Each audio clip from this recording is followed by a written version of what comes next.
Judgments come from all around. They are immediate and sometimes unfair. But the most powerful tool in learning about someone is to keep an open mind. You see, I believe that every part in my life has been influenced dynamically by memorable events in my past. So please excuse me if I resort to jumping from age to age. I promise you, I do know how to count from the age at which my memories are most faint, up to 20. I just get ahead of myself in storytelling. For now, I'll start at the present, where I'm a student, a brother, a best friend, and soon to be among some of the most eligible employees in the world of web development. I didn't get here by embarking upon the road most traveled. My route is one that most will find very unique. I look back and find myself in an old, beat-up AMC Eagle, the rugged Outback car known to those whom I pass by the only four-door sedan that can tackle snow mounds and climb rocky terrain, standing aground a dominating 1.5 feet of clearance. Known to the owner, however, as a gasoline-guzzling maintenance pig with an irreversible oil leak. Preparing to travel the road aboard the Eagle, we found ourselves leaving home, and at 10 years old, I only recall having left my friends. Honestly, I'm not complaining. The adventures that I had as a child were some of the most influential experiences, and I would never request to have them erased. I remember listening to my mother preach about the effects of drugs in a way that could be understood by a child. Most would say that the lessons in parenting are not to be brought to such detail, that the talk about drugs is to be addressed before it becomes a problem.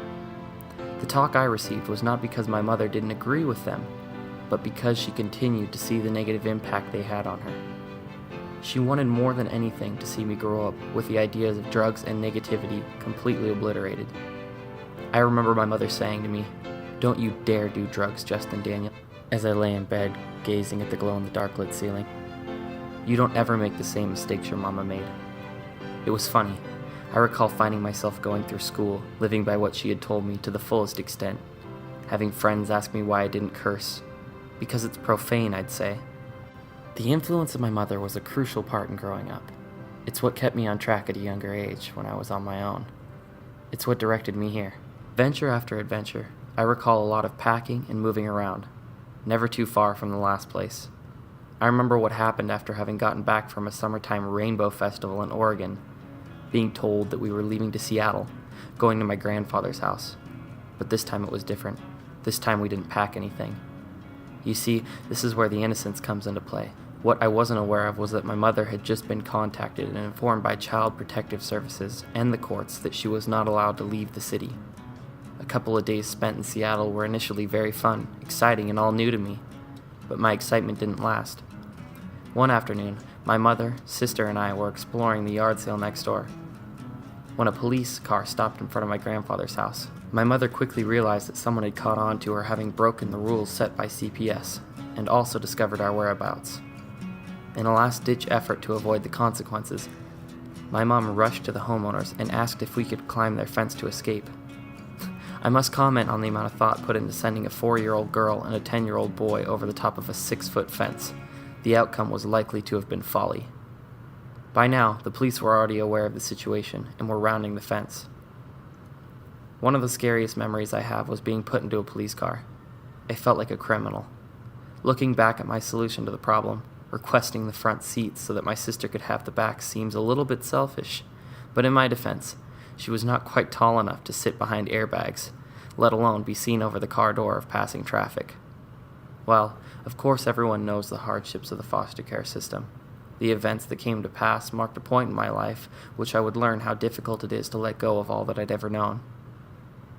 I recently had a chance to look back at the memories that felt so distant, when my uncle and I moved to the valley, about 15 miles out of town.